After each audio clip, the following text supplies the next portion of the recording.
Customization is the name of the game when it comes to the automotive world. Hot rods, lead sleds, lowriders, and more all take the design of an original car and make it something unique and personal with a little hard work and a whole lot of love. One subculture of the hot rod category is particularly polarizing within the community: rat rods. Are they works of art or simply hunks of junk with a spit shine? Start your engines and let's get into it. According to J.D. Power, a rat rod, as usually known today, is a custom car with a deliberately worn-down, unfinished appearance, typically lacking paint, showing rust, and made from cheap or cast-off parts. The parts used in a rat rod build do not technically have to be automotive in origin, as long as they work. Repurposed items are often used for components such as the gear shifter, the door handles, and the sun visor. The less essential a part is to the actual function of the vehicle, the easier it is to use something unconventional to customize your ride. This makes rat rods some of the most unique cars out there. To understand what a rat rod is, we should really start with the broader category of what a hot rod is. Hot rodding is a form of vehicle customization that involves a very specific era and type of car. They are older cars with a higher BHP, meaning once the customization starts and the weight is lifted off the frame, these bad boys can hit top speeds lickety-split.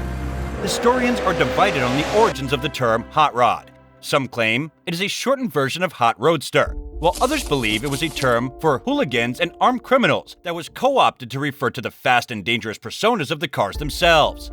Regardless, the hot rod hit the customization scene and quickly became a popular hobby among enthusiasts who like to get their hands dirty.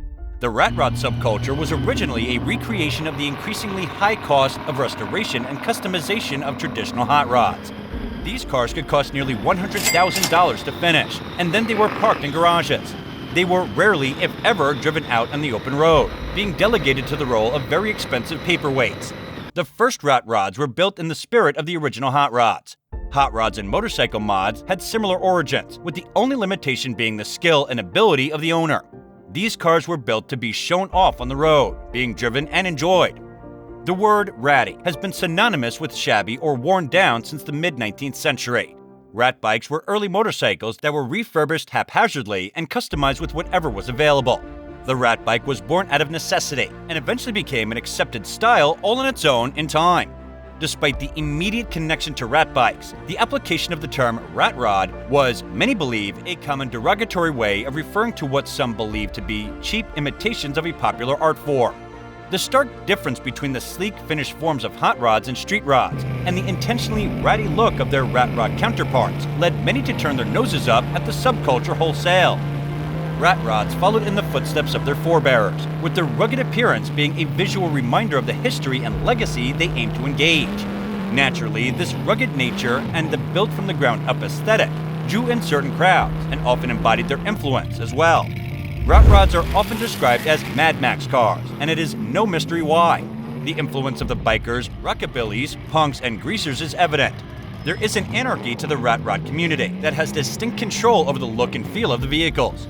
It is this attitude that causes the sharp divide between car enthusiasts over the validity of rat rods. On paper, these cars are everything they love about hot rodding. Typically built from a base 1920s through 50s coupe or roadster, the pre-war design gives hot rods and rat rods their distinct stripped-down look. The limited use of bumpers, fenders, and even hoods was a design choice when the cars were originally manufactured and has given the rod family a framework that is wholly their own in today's landscape.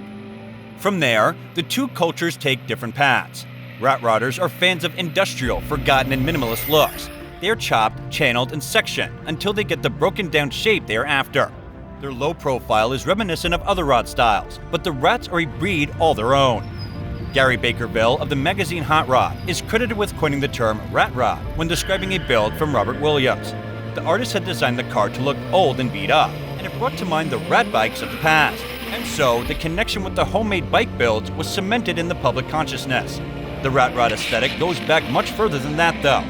The actual origins of the rat rod culture can be traced back to the December 1972 issue of Rod and Custom magazine, which was dedicated to the beater. The magazine celebrated the beat-up look and praised the out-of-the-box thinking of custom builders who used the resources available to them. These builds did what they could with what they had, all in the name of passion and art. When speaking of the rat rod trend, Pacquiao had this to say: They are artistic, fun, and sensational reinterpretations of the late 40s, early 50s hot rodding as a culture that includes music, clothing, hairstyles, and tattoos. The cars are low, loud, chopped, with giant rear tires, lots of carburetors, open pipes, and tall gear shifts. The customs can have slit windows and scrape the ground. Few cars in the 50s looked like this, but today they can, in countless creative and fun ways. The divide over this bad boy style is sharp and extreme. Industry professionals tend to fall more in support of that rat rod culture. The art and innovative designs are a major draw, providing a fresh take on the classic hot rod style. The argument swells up more in the amateur and enthusiast community.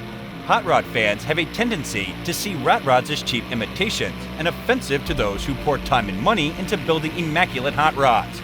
Traditional hot rodders and restorers often regard the rat rod trend as being cheap and tasteless. These critics make little to no attempt to hide their negative opinion of the rat rodders. One professional hot rodder and journalist who shares the opinion of the critics is Jim Ost. He sees the rat rod trend as being the result of one of two things: youthful ignorance or a lack of care for the history and traditions of hot rodding. From this point of view, the youngster rat rodders usually outgrow their ratty ways and move into more acceptable hot rodding. The others, in his opinion, are satisfied with the attention garnered by their shock-inducing style. He compares these builders to clowns, and in his words, "The problem is a clown on fire gets a lot of attention too. Doesn't make it a good thing either, especially if you're the clown." The distaste for rat rods is not universal though. There are plenty of hot rodders who appreciate the difference in style in the rat rod world. They agree more with the likes of hot rodders and freelance journalist Brad Ocock, who has said, "There's a huge difference between rat rod and beater. A beater has potential. A rat rod is something someone threw together to make a statement, and usually that statement is, I don't know how to weld. I had a bunch of crap laying around and I realized that there was enough to put together a car, but didn't want to put any effort into it." There may be no bringing the two sides together at the end of the day. Those who despise rat rods have just as many reasons for their position as the rat rodders themselves have for building the way they do. Historically, art that compels such polarizing opinions has staying power, and that is a good thing in this case. Even though these cars are not universally loved or appreciated, they present the wide range of enthusiasts and the things they value most about rod building. The people on the Lateral G forum put it this way: these DIY builds, known as rat rods, are an excellent example of the versatility in this industry and a great starting project for newcomers. Of course, some die-hard hot rod enthusiasts take offense at these almost Frankenstein builds being at the same auto events as more traditionally rebuilt hot rods and carefully restored muscle cars. But there is a beauty here.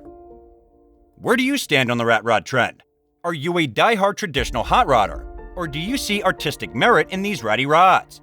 Let us know in the comments.